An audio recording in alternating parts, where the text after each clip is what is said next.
이 시간 야고보서 말씀 두 번째 시간으로 야고보서 1장 5절로 8절까지의 말씀을 전하겠습니다.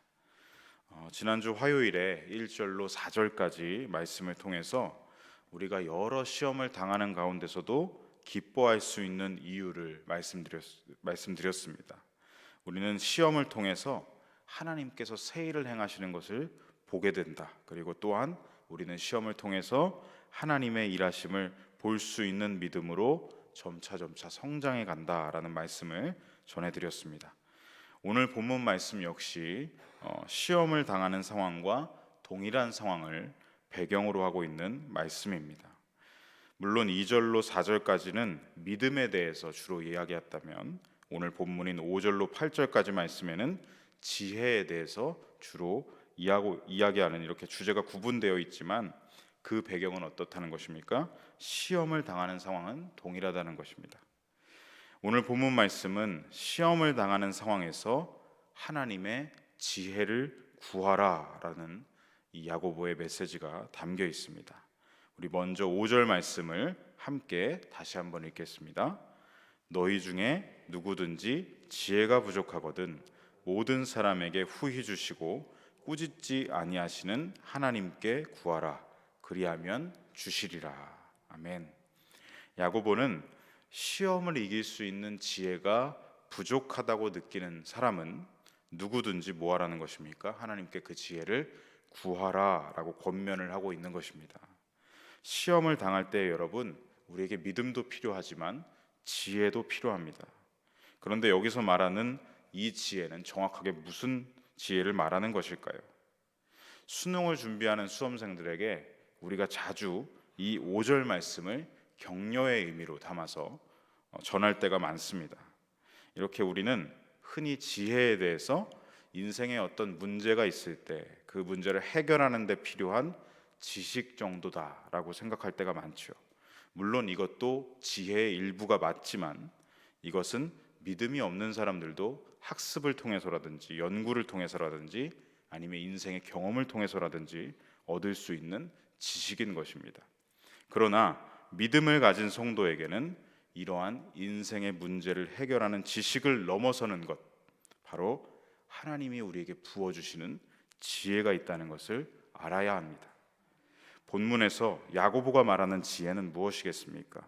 경건함, 그리고 하나님의 사람으로 살아가기 위해서 갖추어야 할 영적인 지각력을 말하는 것입니다. 이것은 학습이나 어떤 인생의 경험에서 얻어지는 지혜가 아니라 하나님의 말씀을 통해서 그분의 계시를 통해서 오는 영적인 지혜를 의미하는 것입니다. 이 영적 지혜는 더 정확하게 무엇일까요? 우리가 성경을 읽을 때라든지 아니면 설교 말씀을 들을 때라든지 또는 개인적으로 말씀을 묵상하고 하는 중에 성령께서 우리에게 그 말씀을 통해서 어떻게 살아가야 하는지에 대한 깨달음을 주실 때가 있습니다. 아, 그렇구나. 오늘 나에게 이 말씀을 주셔서 내가 오늘 이렇게 살아가야 한다는 지침을 주시는 것이구나. 우리는 이렇게 말씀을 통해서 성령이 주시는 깨달음을 얻을 때가 있습니다. 하지만 여러분, 여기에서만 멈춘다면, 우리가 주님이 주시는 깨달음에서만 멈춘다면 결코 온전한 영적 지혜를 얻었다고 할 수 없습니다. 아, 그렇구나. 나에게 그렇게 살아가야 한다는 말씀이구나. 이렇게 깨닫는 것은 말씀에 대한 지식을 얻는 것이죠. 이 말씀에 대한 지식이 영적 지혜까지 나아가려면 어떻게 해야 되겠습니까? 듣고 깨달은 말씀이 삶의 자리에서 풀어져야 합니다. 삶의 자리에서 깨달은 말씀이, 이 지식이 풀어져야 우리에게 진정한 영적 지혜가 되는 것입니다. 그래서 진정한 영적 지혜는 하나님의 말씀을 묵상하고 통찰력 있게 깨닫는 과정을 넘어서서 그것이 삶으로까지 이어지고 풀어지는 과정을 말하는 것입니다. 그래서 말씀 묵상이라든지 큐티를 하시면 아시겠지만 항상 마지막 부분에 무엇이 있습니까? 적용과 실천이 있는 것입니다. 말씀을 통해 깨달은 것만 적으면 지식을 얻는 것이고 그 깨달은 말씀을 삶으로 적용하고 실천하고 순종까지 나아갈 때 그 지식이 우리 가운데 살아있는 영적 지혜가 된다는 것입니다. 잠언 1장 7절 말씀을 보시면 우리가 아주 잘 아는 말씀인데요. 잠언 1장 7절을 보시면 이렇게 말씀합니다. 함께 읽겠습니다. 여호와를 경외하는 것이 지식의 근본이거늘 미련한 자는 지혜와 훈계를 멸시하느니라. 아멘. 또한 이어서 잠언 9장 10절에서는 이러한 말씀이 기록되어 있습니다. 다 함께 읽겠습니다. 여호와를 경외하는 것이 지혜의 근본이요 거룩하신 자를 아는 것이 명철이니라. 아멘. 두 말씀 모두 공통되게 강조하는 것은 무엇입니까? 여호와를 경외하는 것입니다. 하나님을 경외한다는 것은 우리의 머리로만 할 수 있는 것이 아니죠. 생각으로만 경외할 수 있는 것이 아닙니다. 우리의 어떤 감정으로만 할 수 있는 것도 아닙니다. 여러분, 참된 지혜는 무엇입니까? 여호와를 경외하는 삶의 자리까지 나아가는 것입니다. 나의 삶의 자리에서 하나님을 경외하는 삶으로 나아가는 것, 우리의 생각뿐만 아니라 우리의 감정뿐만 아니라 마음과 입술과 행동과 삶 전체로 하나님을 경외하는 것입니다.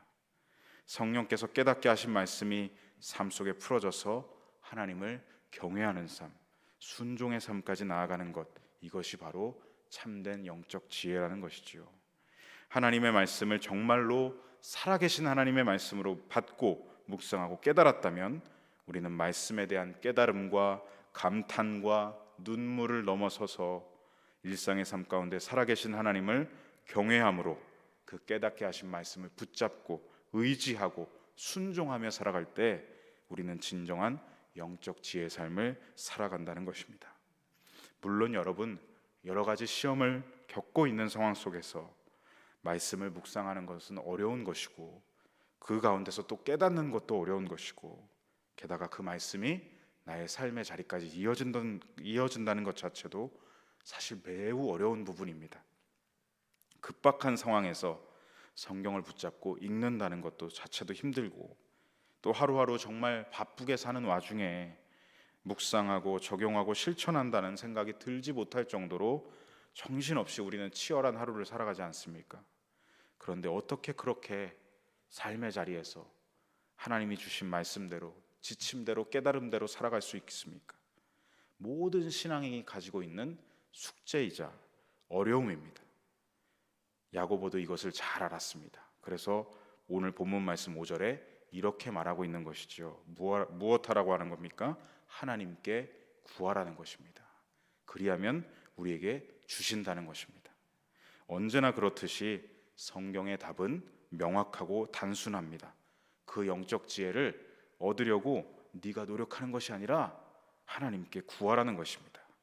왜냐하면 말씀을 주시는 분도 하나님이시고 깨닫게 하시는 지식을 주는 분도 하나님이시고 그 깨달은 말씀을 삶 속에 풀어주시는 분도 하나님이시기 때문입니다.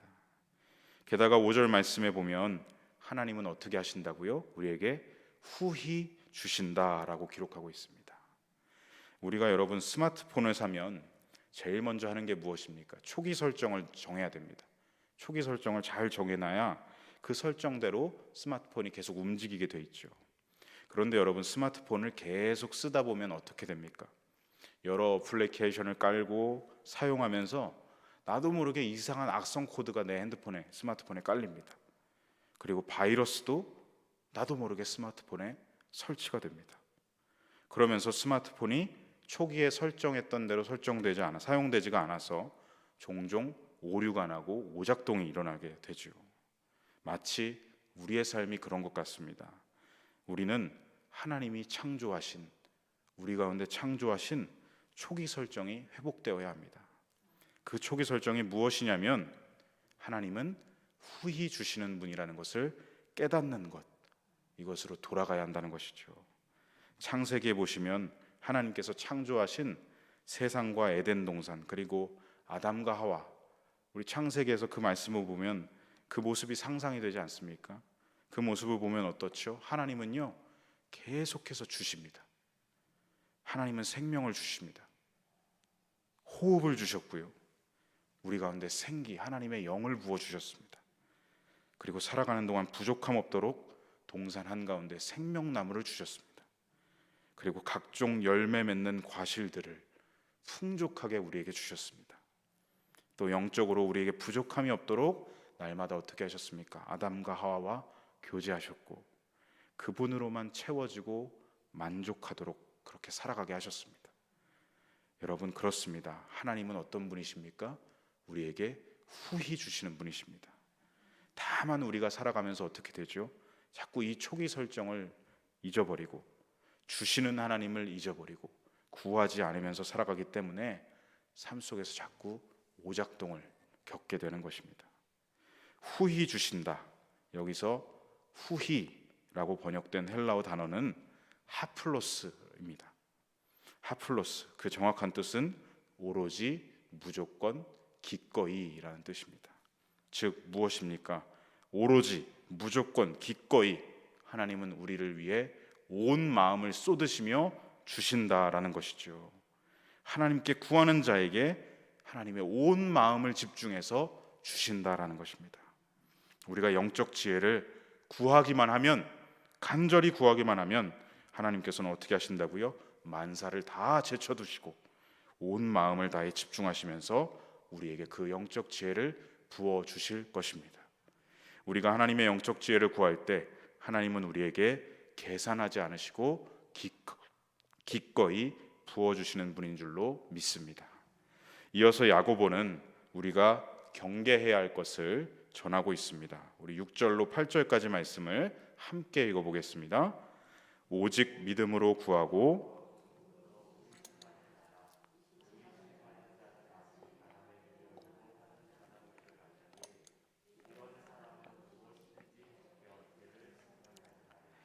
두 마음을 품어 모든 일에 정함이 없는 자로다. 아멘. 하나님은 우리에게 후히 주시길 원하시지만 우리가 그에 대한 믿음이 아닌 의심으로 나아가는 것을 경계하라는 것입니다. 마치 스마트폰에 아까 말씀드렸던 그 스마트폰에 악성 코드와 바이러스가 깔리듯이 살아가면서 내 안에 어떻게 되죠? 자꾸 사탄이 주는 하나님에 대한 의심들이 하나 둘씩 자리 잡습니다. 의심하는 마음, 야고보는 8절에 이 마음을 두 마음을 품는 것이다 라고 표현하고 있죠. 하나님은 후히 온전하게 마음을 분산시키지 않으시고 한 마음으로 집중해서 나에게 부어주시길 원하시는데 우리 편에서 어떻다는 것입니까? 자꾸 하나님을 향한 마음이 한 마음이 아니라 세상에 대한 근심으로, 걱정으로, 염려로, 재물에 대한 마음들로 이렇게 두 마음, 세 마음, 네 마음으로 갈라져서 우리가 살아가고 있다는 것이죠. 8절에 두 마음을 품은 자는 결국 모든 일에 정함이 없다라고 말하는데 여기서 이 정함은 고요함을 의미합니다. 이것은 6절 말씀과 이어지는 것인데요, 바람에 밀려 요동하는 바다 물결과 같다라는 이 말씀과 이어지는 말씀입니다. 그러니까 정함이 없다는 것은 마음의 상태가, 삶의 상태가 고요하지 못하고 계속해서 시끄럽고 요동친다라는 것입니다. 후히 주시는 하나님을 향한 믿음만 내 안에 온전히 그 한 마음만 있어야 하는데 자꾸 마음이 세상 염려, 근심과 걱정으로 나뉘고 가지치기를 해나가면서 고요하지 않고 마음이 자꾸 요동치고 시끄럽다라는 것이죠. 곧 세상의 풍파에 떠밀리는 파도와 같은 삶의 상태, 이것을 이야기하는 것입니다. 두 마음을 가진 자는 파도와 같이 극심한 삶의 여러 충돌들이 일어난다는 것이죠. 그래서 이 풍파와 시험 가운데서 우리의 마음은 두 마음, 세 마음, 네 마음으로 점점 갈라지고 그러다 보면 어떻습니까?